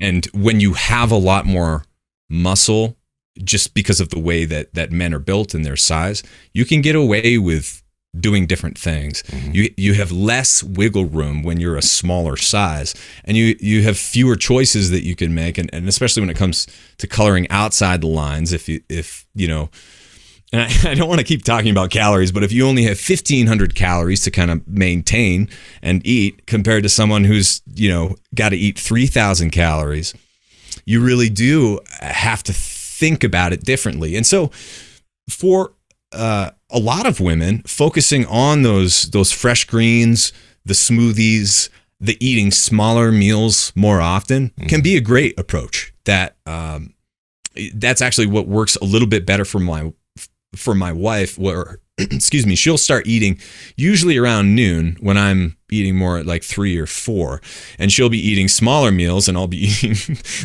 giant ones for the most part, and also getting away with different things. But she's been able to maintain really quite well with an approach that's just a less extreme version of what I do, is what it seems like for the most part. But also, I'm thinking of my mom now, who's also a holistic nurse practitioner, and one of the things that she does, definitely more than I do, is focus on those greens. And one of the tricks there is making sure that you're not going too heavy on the fats when you are eating those salads. So for a lot of women and men, but we're talking about women here. You know, if you're eating a salad and you want it to be healthy, and you're hearing that avocado is healthy and that macadamia nuts are healthy, and that, you know, olive oil and coconut oil and all these other things are really healthy, and you're just dumping in these hemp seeds, you're dumping all this stuff onto your salads, you could be just polishing off a day's worth of calories in that one, you know, otherwise healthy salad. But because it has all of these nuts and fats and rich foods on it, you're actually not serving your goals by eating that way. So being able to look really closely at what you're doing is more important when you have fewer calories to eat to maintain. What do you like in terms of lifting with your clients? Definitely the boring old squats, deadlifts, sprints, and also mobility in general. And one thing that so breath work definitely works and is extremely powerful in certain ways, but I don't like doing it. And so the way that I do it is by practicing Qigong exercises, kind of like Tai Chi, where it's built into the exercise for, you know, 5 or 10 minutes in the morning. I'm doing breath holds and doing other things to manipulate the breath. And so I think looking at the breath as part of conditioning is extremely important, overlooked a lot of the time, impossible to overlook when you live at elevation. So I've definitely gotten a lot more appreciation for it. And nose breathing, making sure you're regulating your breath. This is so important for even big lifts and sprints and the big expenditures of energy. So looking at things that way, I think is pretty useful. Where do you want to go next? I'm actually curious about the sprint thing, man, because like sprinting, you know, if you played a sport when you were younger, like sprinting, you know how to sprint, right? But if you haven't sprinted in a long time, you've never really sprinted, then moving with that type of propulsion and explosion, for some people, it's like very unfamiliar, and some people it like pull a hamstring or something. So for you, for someone who's coming into this and let's say they've never done sprints before, they've really never done stuff like before, how do you progress people into being able to sprint?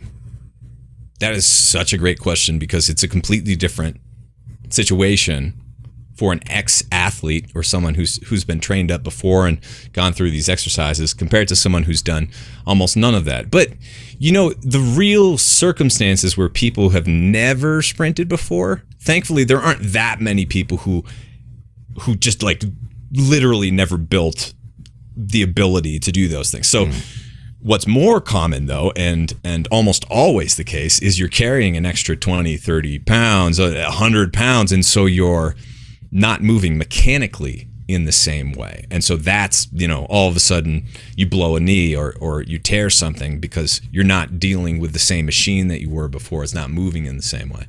So yeah, definitely to your point, I think you have to ease into all of the exercises that you're doing. And a lot of people try to jump into the perfect exercise and, you know, have a lot of friends who have had great results with CrossFit and that sort of approach.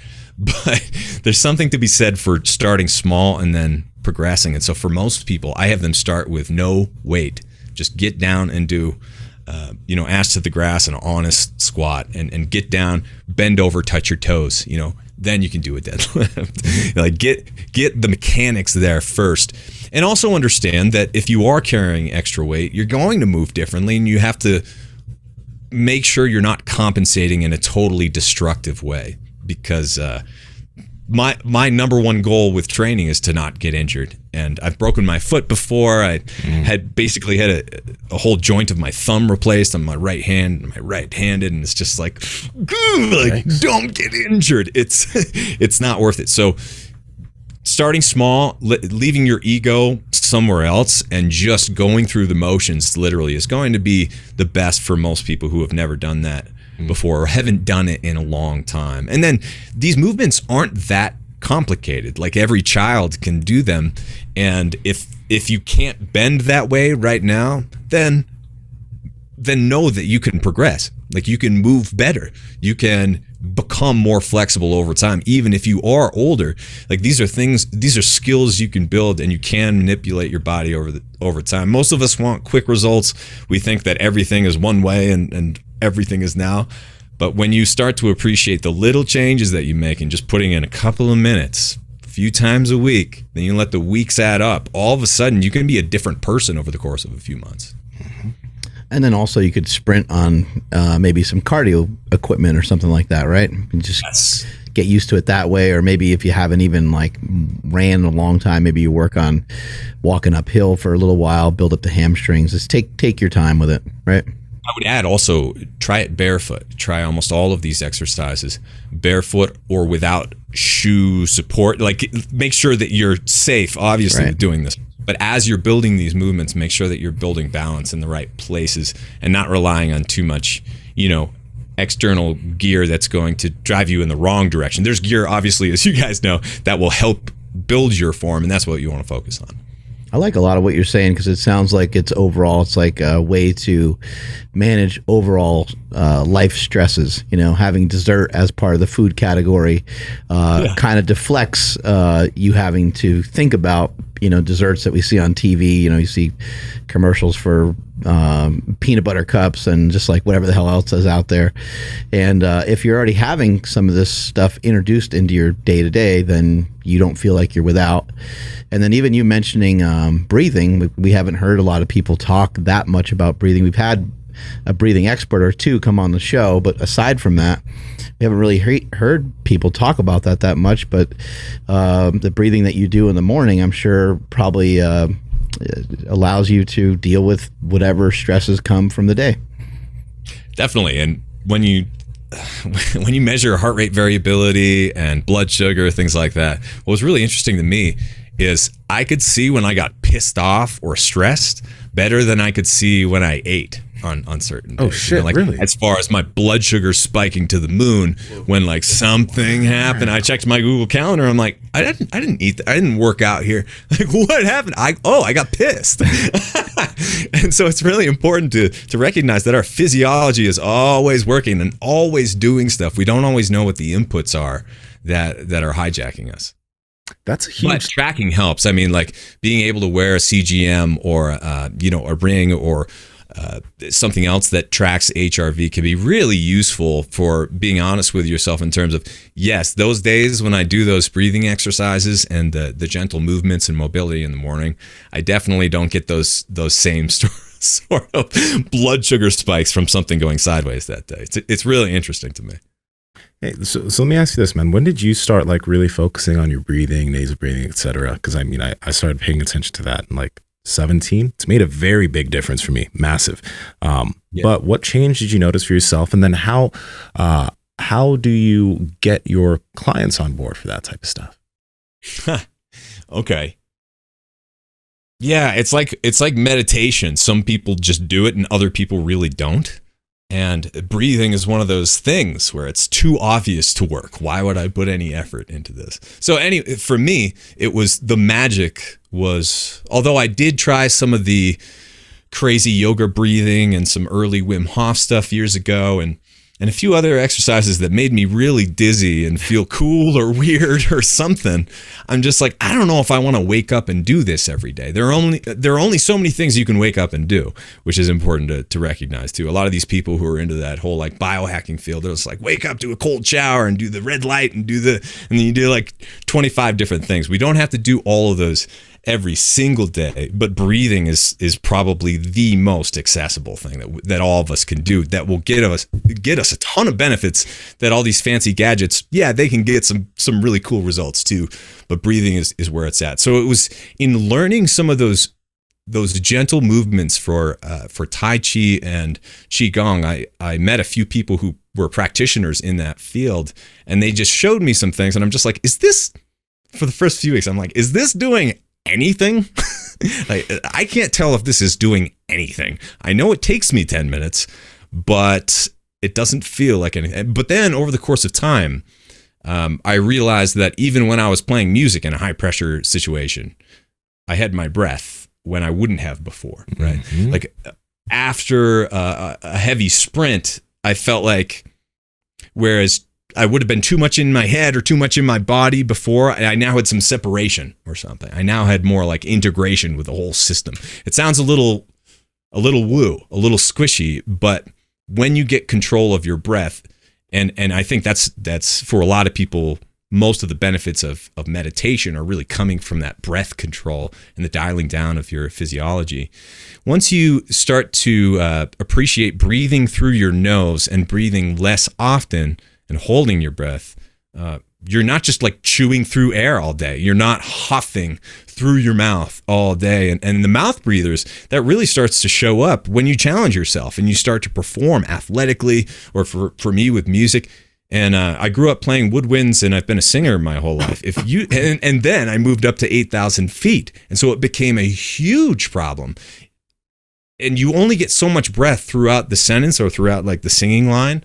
And so being able to have that practice of doing the breath holds most mornings, not every single morning, but most mornings I'll be doing this. And it improved my capacity for running, for singing, for playing music at elevation, all sorts of other just hidden benefits. And then the actual movements aligned with, going like this and making sure you're looking at a certain part of your body and that everything's aligned. The focus that takes, it's a perfect example of something that seems like it's doing nothing, but over time you find that your dexterity, your focus, your attention is on point. And that part of training is really underappreciated. But I can say that I really haven't gotten a serious injury in years.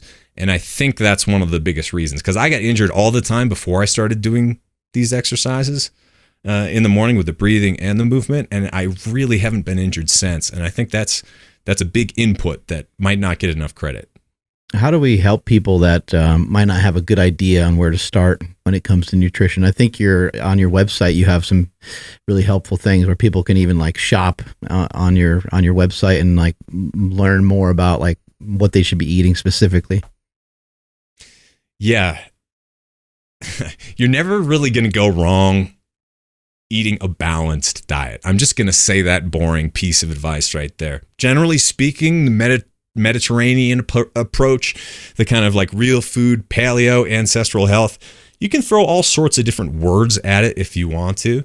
But looking at the way our grandparents and great-grandparents ate, not being afraid of traditional fats and really valuing those as a source of most of the calories to improve the palatability of other foods.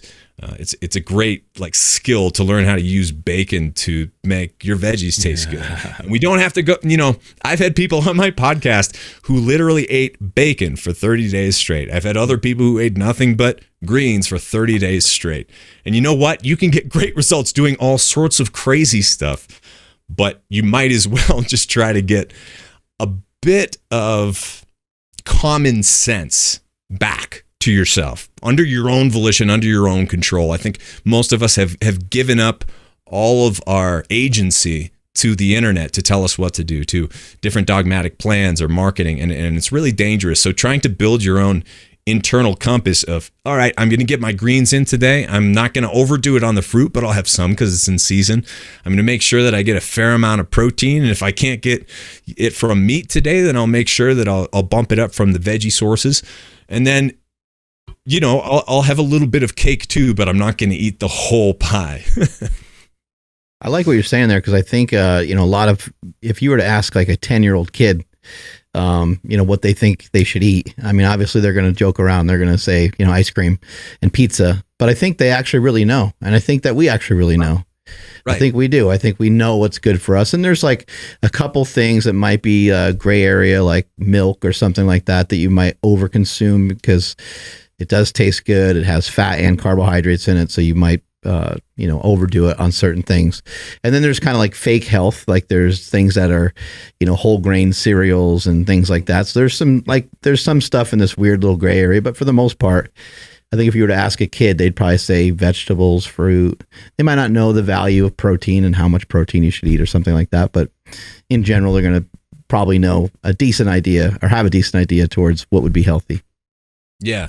I do think it's important to emphasize the meat part. That's what I've been like going on podcasts and just being like, eat more meat, just because we're getting too much of the other side of that. And I think people are really losing the overall message and losing the ability to think in general. So I'm trying to just go and emphasize the other side a little bit, just to make sure that looking also at feeding the world, you can't skip protein.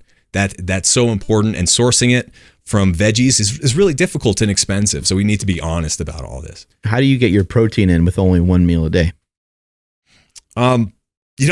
Pretty simply, I'm a big fan of ruminant animals more than anything. We've been landlocked in Colorado for too long now. So we actually don't eat that much fish, not even that much poultry.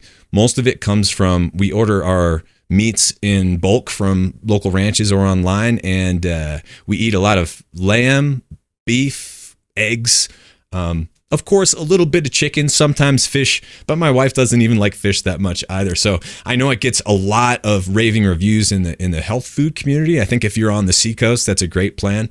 But red meat is actually a great source of so many nutrients, and also don't shortchange the eating nose to tail piece. If you want to save money and get a lot of value to your dollar, then going to a ranch or an online source and getting some liver and getting some maybe some ground beef that has organ meats as part of that grind, like 80-20 mix, something like that. Extremely healthful, really good bang for the buck.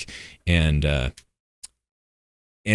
it's a lot of people right now are trying to fill up on too many convenience foods, too many carbs. And if you try to fill up on carbs, once again, you're just going to be overeating. So if you spackle the gaps in your nutrition with a few strategic micronutrients, and then you make sure you hit your protein goals pretty much every day, you're going to be doing just fine. And you'll find that you don't have that crazy hunger to overeat that you would get if you're just like chowing down on the oats and the cereals and the breads and all the rest of that throughout the day.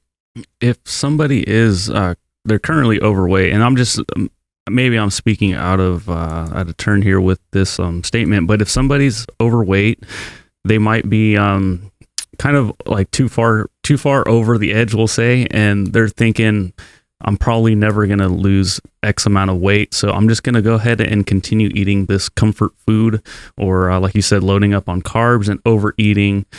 Other than weight, though, because if they're not concerned about losing weight, even though they should be, what is there like another eye-opening side effect to overeating that you can kind of shock somebody with? And I'm not saying like, oh, you're gonna, your life will end early, because that might be too far out of the picture. But we had talked about stress earlier. Some of the trackers that you were talking about, you can see how like the spike in insulin and that sort of thing. So is there another health marker where over consuming some of these processed foods might like actually be eye-opening to somebody to like, hey, maybe I actually should start paying attention? Yeah, that's such a great question, because I always wonder, what is it that it takes to kind of bring people over to the other side to realize that this is worth it? And for a lot of people, it's almost dying. For a lot of people, it's just like some serious health scare. I think the stat is that people have to die nearly 3 times. Fuck. 3 times. Legitimately, yeah, I think that's the stat, man. And I think one of the problems is, what's been normalized all around us. I remember even when I was in my early 20s, just graduated from college, and I had gained 30 pounds for the first time in my life, and was carrying all this extra weight and not really athletic like I always had been before that. But you know what? Looking at everyone else I was working with, I was doing pretty good. Like I was doing a lot better than most of the other people who were desk jockeying there. And looking around, 70, 80, 90% of people are overweight or obese, depending on where you're at. And so we have to acknowledge that what has been normalized is not normal. Historically speaking, it's not normal to our physiology. And we need to be and act and have habits that are abnormal in order to, have some sort of semblance of health anymore. So for those people who are just kind of stuck, for the most part, in my experience, it's been because they have given up. It's like they've tried a lot of things before, they didn't work, and they shot themselves up with HCG, and they tried eating 400 calories a day, and they did the cabbage soup diet and all this stuff, and they just kind of gave up because they realized that it was not worth it. But most of them haven't really approached this kind of nutrition, which now, really protein first is my message this year anyway. It seems like most people are too afraid of red meat. Most people are too afraid of dairy and animal foods because they're supposed to be the villain now, right? Mm-hmm. And so we can't can't possibly be any part of the solution there, I think is where a lot of people are at there. And so they might as well feel good eating their vegan ice cream, being like, this is good for sustainability. But that is some source of, or some circumstance of self-denial to some degree, and it does taking that leap in worldview, saying, oh, maybe all those fitness bunnies aren't just doing it for vanity. Maybe there is some sort of health aspect to this. Maybe there is some sort of energy boost that you get. And when you see your friends around you catch the health bug and then start a whole business and start thriving, it's like, how many other people around you do you see doing that and getting healthier in the process? So it does take some sort of real focus and prioritizing it. But for anyone who's kind of stuck and settling for less energy than they deserve, and it seems like you're aging too fast. I remember I felt like I was in my 40s, in my early 20s, and I had a fat face. I was inflamed, and my doctor had me on a half dozen different prescription medications that I didn't need. So if you're there, just know that there's a way better place if you're willing to put in the work and do a little bit every day. And as long as you're kind of on that trajectory of progression and progress, you're going to be doing okay, and you're going to have to adapt, and there are going to be a lot of curveballs, but it's definitely worth it to try to turn into a lifelong health nut, because look at it out there. What are the alternatives? Not last, but quick question. So the wild diet, why was it named wild? Just curious. Yeah. So wild is a word that's special to me because it hasn't so much been co-opted by all the marketers. And it just felt to me like it probably wouldn't. Whereas paleo, keto, Atkins, vegan, all these have been taken advantage of by all these people who honestly probably don't even know what the actual dogma is of any of these diets, and they don't care because they're trying to sell products. They're trying to move inventory. They're trying to do all this stuff. And with the word wild, it's just too generic to be taken advantage of like that. And the word natural was already destroyed, although it's kind of coming back and getting its meaning back again. But the word wild should mean from the natural world and unadulterated by man or machine, but also it has a sense of counterculture and just kind of going against the grain of doing things differently. And I think that connotation is also extremely important these days because, like I said, you have to be the weird one if you want to get good results now.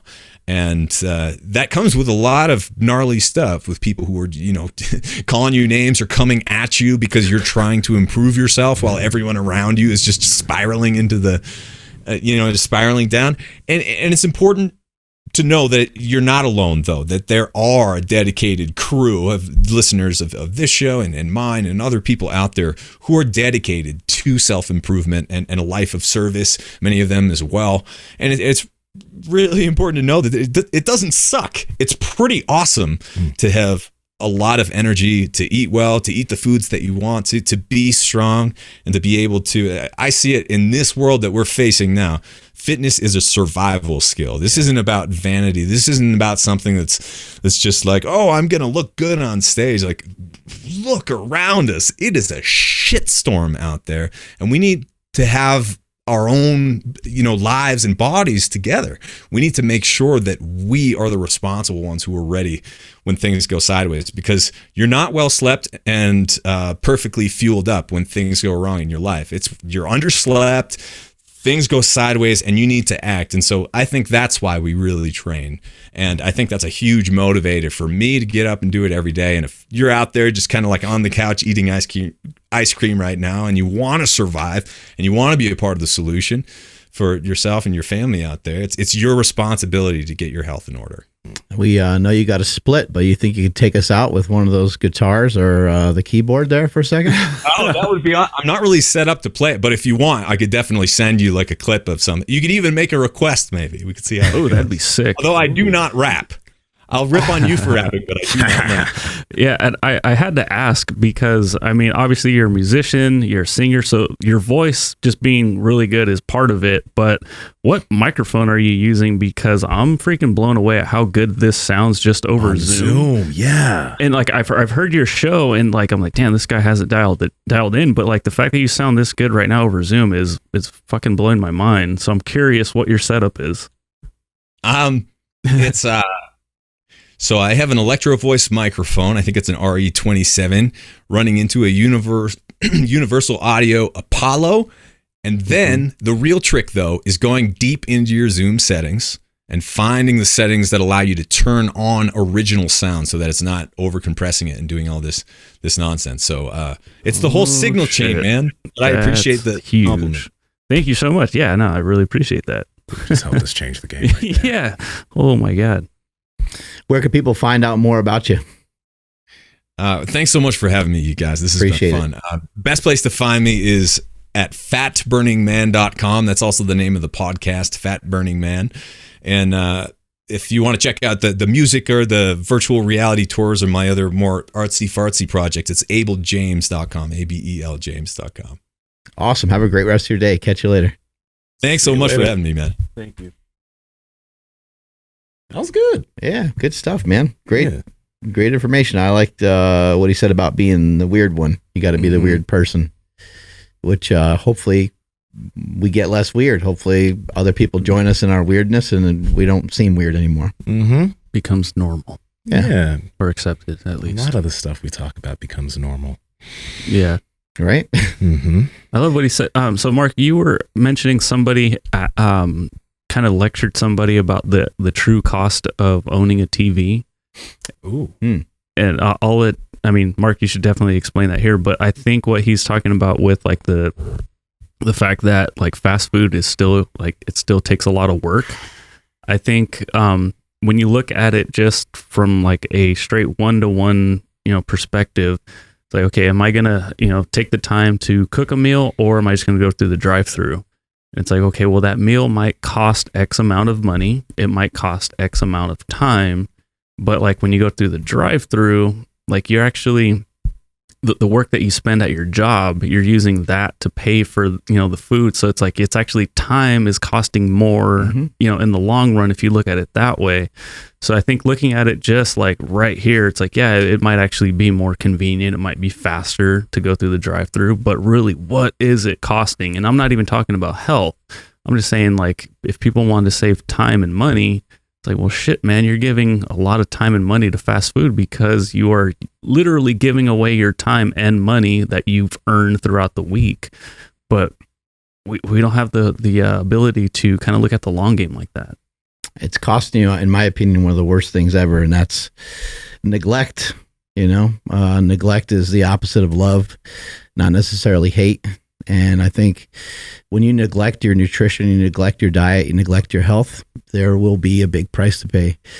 And unfortunately, a lot of people see that in the form of diabetes, heart disease, cancer, and dementia, Alzheimer's. I mean, there's just, the stats are overwhelming and really getting overrun. And it's great to be part of the fitness community and to try to, interject something into the whole scheme of things, but we're getting our asses kicked. We're losing, and we need more people to be weird. We need more people to start to make just healthier choices. You don't really necessarily, the truth of it is you don't necessarily need to be on a diet. However, we have gotten to a point where you do need to be on a diet because there's many people have already gotten sick. Many people have already gotten behind. Many people are already on medications. And so therefore, they do need a nutritional intervention. But realistically, if you start young, then you can avoid ever really feeling like you're on a diet by eating the way that Abel James just mentioned today on our show. Eating whole foods, fruits, vegetables, getting in your protein, all those things. A lot of the things taste great. They taste delicious. They are extremely nutritious, and they go a long way. We will most likely never be to a point where you're going to be able to pay a lesser amount for low calorie, high quality food. That's just not where we're at. We do the reverse. We pay a cheap, inexpensive amount for calorie dense food that is low and poor quality, which doesn't even really necessarily fill you up. You roll through McDonald's, you order, 1, 2, or 3 or whatever number you pick. Even if you get a larger size of that, it's not going to fill you up for that long. And you just crushed a lot of calories. You might have ate 60, 70 grams of fat. You might have had, along with the 60, 70 grams of fat, you may have had 60 or 70 grams of sugar. All on top of that, you didn't probably eat that much protein. You maybe got maybe you got 25 grams of protein or something like that, if you're lucky. That's a really inadequate, really inefficient way of eating. That's going to lead to you being hungrier later on, and you kind of continuing to overeat day in, day out, and just kind of throw your body for a loop. Anyone that's listening to this that's just looking to make a change, just maybe see if you can do it, one meal at a time. See if you can say, all right, well, tonight for dinner, I'm just going to have steak and just eat just steak. And then maybe the next day, maybe try to, make some other improvement, throw in a couple vegetables here and there or something, just small incremental progress over time. We know many people that have simply gotten rid of some of the sugary liquid stuff that they drink every day. And they've lost weight, been healthier, felt better, energy's better, all kinds of stuff improved just from like that one change. So if you ever feel overwhelmed about any of it, just do your best to try to make a change. Mm-hmm. Yeah, absolutely. And I mean, one thing is that there is a light at the end of the tunnel, because when you get in shape, when you're able to gain more muscle, when you get there, right? Not that you should get away with things and you should eat bad, but if you do choose to do that, it won't hit you as bad. Like there was an episode that we said, muscle equals money, because real talk, like when you have that, you're able to burn through more. You're able to enjoy. I should have been wearing it. What? Hey, now check that out. Is that a shirt? The shirt. What's it say? Muscle is Muscle is literally money, peeps. Yeah. So did you just print that just now? I literally just did it right now. When he said that, I'm like, I know where he's going with it, and I got a Sharpie and I wrote it. Sheesh. Skills, bro. Quick, man. Looks printed. Yeah. Looks that way. It's 3D. 3D. Drawn.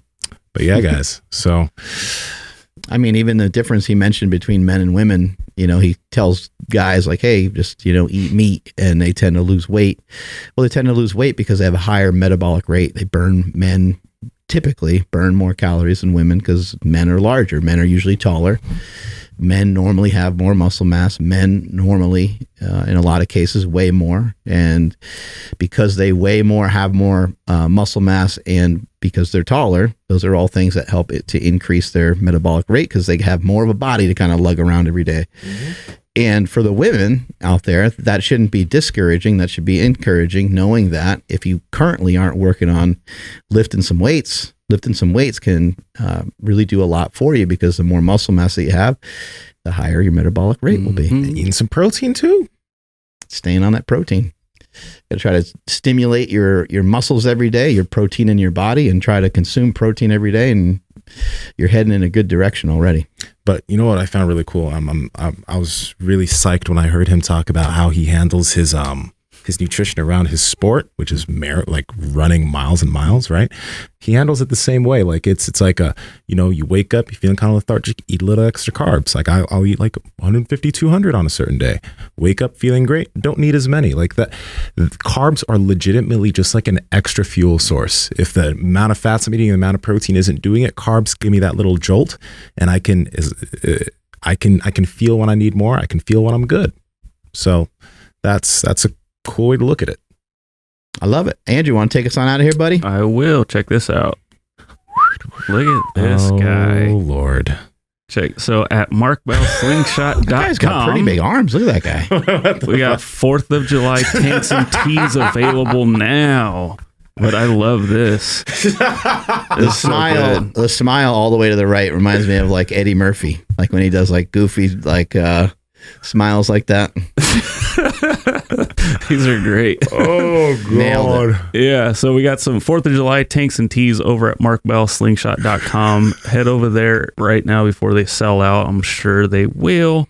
And then again, thank you and shout out to Element Electrolytes for sponsoring today's episode. We talked about it, with our guest today, so we're not bullshitting you when you say that this shit is very powerful. drinklmnt.com/power project. Please make sure you're following the podcast at Mark Bell's Power Project on Instagram, at MB Power Project on on TikTok and Twitter. My Instagram, Twitter is at I am Andrew Z, and TikTok at the Andrew Z. Nsima, what up? And it's Nsima Inyang on Instagram and YouTube, and it's Inyang on TikTok and Twitter, Mark. I really like that cowboy hat one. Yeah. Yo, there's so many more that y'all just didn't see there. That's going to the OnlyFans page, right? The OnlyFans, yeah. OnlyFans.com/Nsima Yin Yang. You guys going to get a lot of juicy stuff It's there. not going on the Power Project OnlyFans? Oh, we're going to have one of those too. But, yeah. That one's behind a paywall. Very expensive paywall. I only cost $9.99 a month, folks. Damn. It's going to go up to $15 at the end of the month, Dude, though, that's so you better buy in now.